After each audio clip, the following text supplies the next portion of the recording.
What's up, everybody? Welcome to the Lamonts G Custom Live Show. I'm your host, Harvey Lamont Ritchie, and I have to tell you, I feel like crap. I'm not sick. I don't have a cold, but last night I had a severe case of insomnia.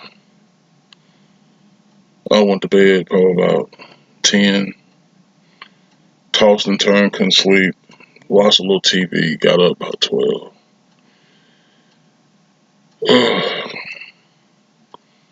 Thought it'd be a bright idea to cook me a little snack, and I didn't want to crack a beer open, so I didn't want that beer to be heavy on my stomach this morning, so I got some sweet gum elixir. It's a concoction made of sweet gum leaves and sweet gum balls, and it's cured through 190 proof alcohol. That wasn't smart at all. And that stuff is good. It works. It helps your immune system. It get rid of any yuckiness you may have inside of you, but it wasn't yuckiness I had inside of me. It was insomnia, and it was not good. Tried to go back to bed, tossed and turned, watched a little TV, got back up about 2, 3. Finally, tried to lay down in the living room, went back to my bed. Finally, closed my eyes, and when I woke up, it was 7. I feel like crap. But anyway, it's going to be a long day, so I might as well get this started. And I'm going to be honest with you, I didn't even bother to get out my news and notes because what's on my mind, I promise you nobody be interested in, at least nobody under the age of 40. But I'm going to speak on it because as my insomnia took over my body last night, I probably watched back-to-back episodes of Bonanza. And trust me, this is not going to be interesting to a whole lot of people, so I understand. I understand that nobody cares about this, but I'm going to speak on it anyway. So, give you a backstory. As a kid, with my mom, I watched daytime soaps. And my favorites, well, the number one of all time, in my opinion, is All My Children. And I love that show more than anything else on TV. All My Children, General Hospital, and kind of sort of One Life to Live, I guess you could say. When it came to soap, my mama, she was into CBS and ABC soap. She wasn't into the NBC. I think Santa Barbara or something like that came on NBC. She didn't watch any of that, so I never got into it either. Come to primetime soaps, Dallas, Dynasty, Knox Landing, Falcon Crest. Those were very important to me too. TV was important to me, period. And that's why my wife, my daughters, everybody that I know, they stream, they do Netflix, they do Hulu and Vudu and Kugu and all this other stuff. Just give me my regular old cable, man. And especially like my Me TVs and my FE TVs that shows the older TV shows, Leave the Beaver, Perry Mason, that type of stuff. Give me those. You can keep the rest. Anyway, so it's funny because there's some shows that my parents watched that I vowed I would never watch, and Bonanza was one of those. And for some reason, for the last 10 years, I've watched Bonanza every night. Every night. No matter if it was at home, on TV, in a hotel room, on YouTube, whatever, I watch it. Bonanza every night for the past 10 years. And when my mom passed away in 2019, for some reason, I would wake up and 227 and men would be on TV, and I don't want to watch this garbage. I couldn't stand them shows. But I think my mom was trying to reach out to me, and she did. But I'm speaking on Bonanza today, and just a few things that watching this show back to back like that, and I couldn't sleep. I realized something, man. Now I love Bonanza, but you had the father and three sons. Lauren Green, he was the father. Michael Landon, he was the youngest son. Dan Blocker, he was the middle son. And oh, what was Adam's name? Adam was his character. Damn, he played. I can't think. I'm not. Oh my goodness. Anyway, I'll think of it throughout this podcast. You got these three grown sons living with the father on this ranch, the big Ponderosa. Now, in real life, I've never been to the Nevada Hasieras Ponderosa area, and that is a real place up there. I've never been there. I want to go one of these days. Now, we have a Ponderosa down by where I live, and it's a kind of like a lowland.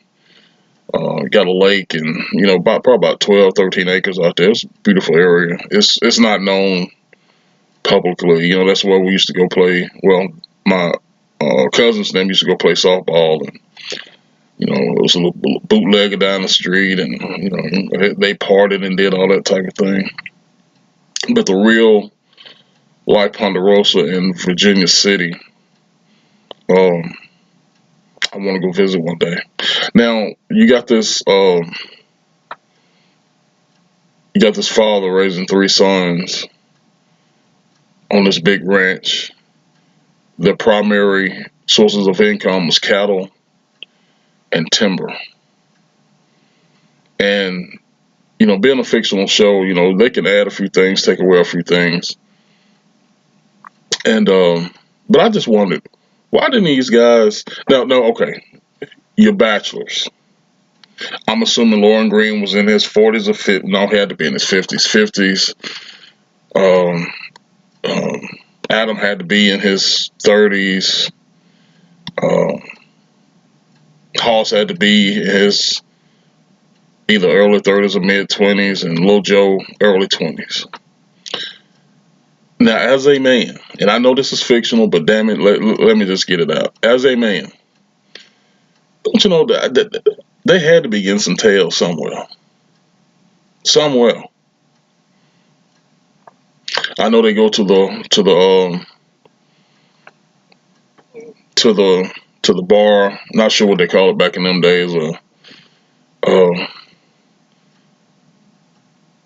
shit, hell, your bar, your hotel, and all that shit was in one location. But the saloons. That's what they call them. So you had these saloons and these saloon girls, and I think the primary reason for a saloon girl was just to get guys to buy drinks and you whisper in their ear and all this good stuff. But they had to be getting some tail. I want to say the F word, but I'm trying to stay profanity free. They had to be getting some tail. Now I know back then things were different. You didn't do stuff like that if you weren't married. Even though it happened, it wasn't a norm. It wasn't normal like it is in today's world. Lil Joe, he was the cute guy. Matter of fact, my mom had a crush on Michael Landon. She had a crush on the dude. But as a young dude, especially, you had to want some tail. None of them ever got married. I think Lil Joe hinted at it, 4 or 5 times. Hoss hinted at it 4 or 5 times. Adam hinted at it 4 or 5 times. The dad even hinted at it 3 or 4 times. But nobody ever got married. Nobody ever used the bathroom. I know this is fictional, but nobody ever used the bathroom. Their primary source of transportation were horses. It had to be horse shit everywhere. It had to smell, it had to stink. But I guess for the TV show, we just didn't see none of them things. We didn't see, any character wanting to. Well, we did see a couple of. I don't know if I can say this on YouTube and Rumble or not, but you did see a couple of sexual assaults. You did see that, unfortunately. But listen, these stories are based on real events, so it happened. Um,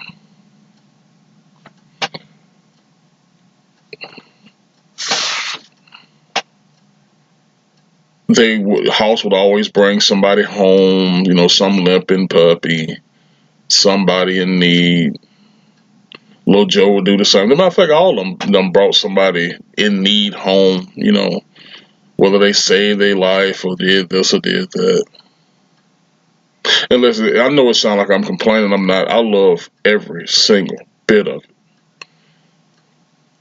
But because this stuff was based on real life experiences,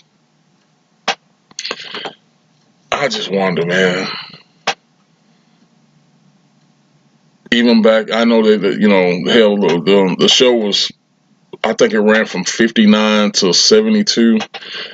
Um, Unfortunately, Dan Blocker passed away before I was even born, so he's been dead probably 54 years now.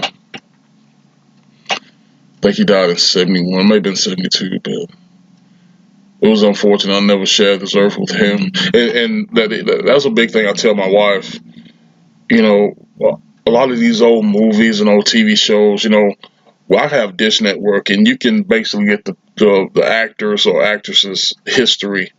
You know, if you type their name in, you basically get the history, or go in IMDb database and get the history and how they lived, what they played in, how they died, etc., how many kids, how many marriages, blah blah blah.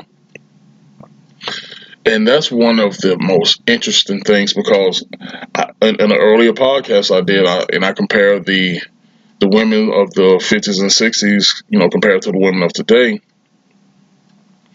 and I would see a beautiful woman. I was like, I wonder, did we share this earth together? Because the majority probably passed away in the 80s, 90s, but you have some who passed away earlier.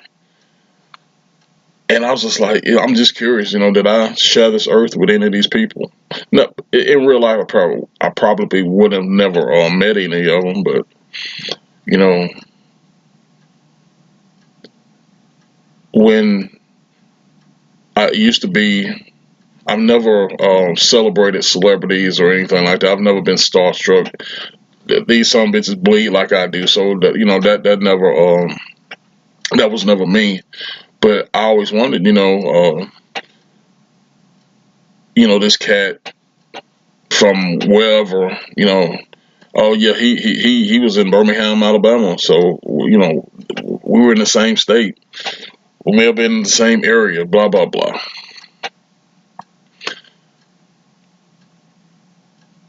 But when it comes to Bonanza, in that era, around late '50s, early '60s, you had women who played on these shows that they pretty much circulated. They may or may not have done movies, but when it came to TV, they circulated. They played on Big Valley. They played on Bonanza. They played on Gunsmoke. They played on Perry Mason. They played on Twilight Zone. And that's why I keep my collections of these older films because, you know, and listen, don't quote me on this because I'm not a Hollywood historian or anything like that. But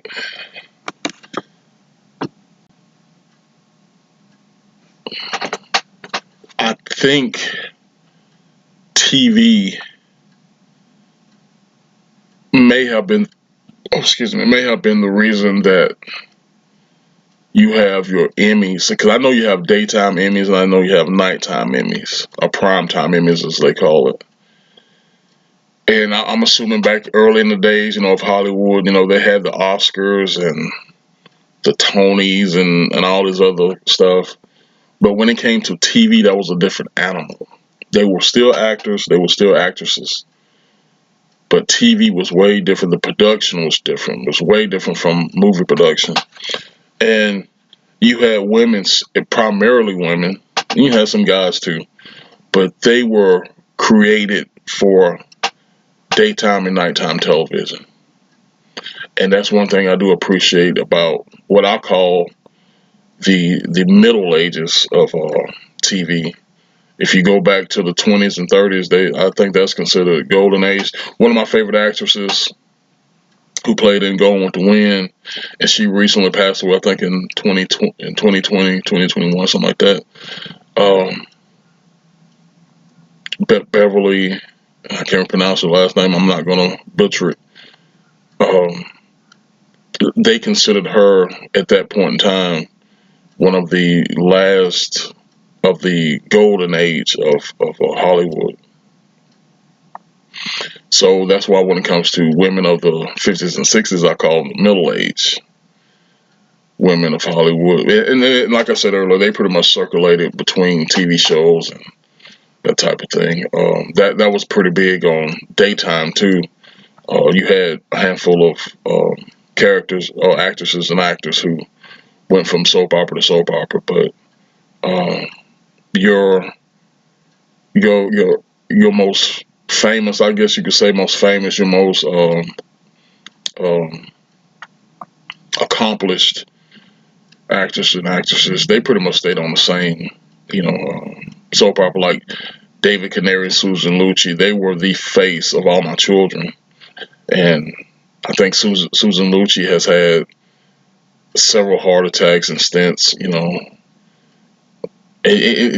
You would have never thought about that. This beautiful woman that played on All My Children, and her health was just terrible.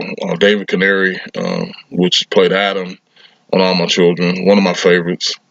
I think he passed away either late 90s or early 2000s. I want to say early 2000s sometime, 2012, something like that. He also played on Bonanza as well in the later years from like 67, 68, 69. And then he went on to All My Children before I was even born. Yeah, it's just crazy, man. But yeah, I feel like crap, and all I did was watch Bonanza. I haven't had any good sleep in the past 24 hours, so I'm gonna get on with my day. Got a long day today. Get it over with, and hopefully I can get home, eat a good dinner, watch a little TV, and get some good sleep. But listen, I don't anticipate anybody watching this. If you're still here with me, God bless you. I know this is probably about the most boringest thing I ever done since I've been in this space, but I just thought it would be, nice to reminisce on a few things. And I still have questions about one of my favorite TV shows, Bonanza. I appreciate you guys. You guys stay blessed. Appreciate you and I love you. In the name of the Father, Son, and the Holy Spirit. And don't forget, it's the number 3 podcast. Um, I'll see you next time.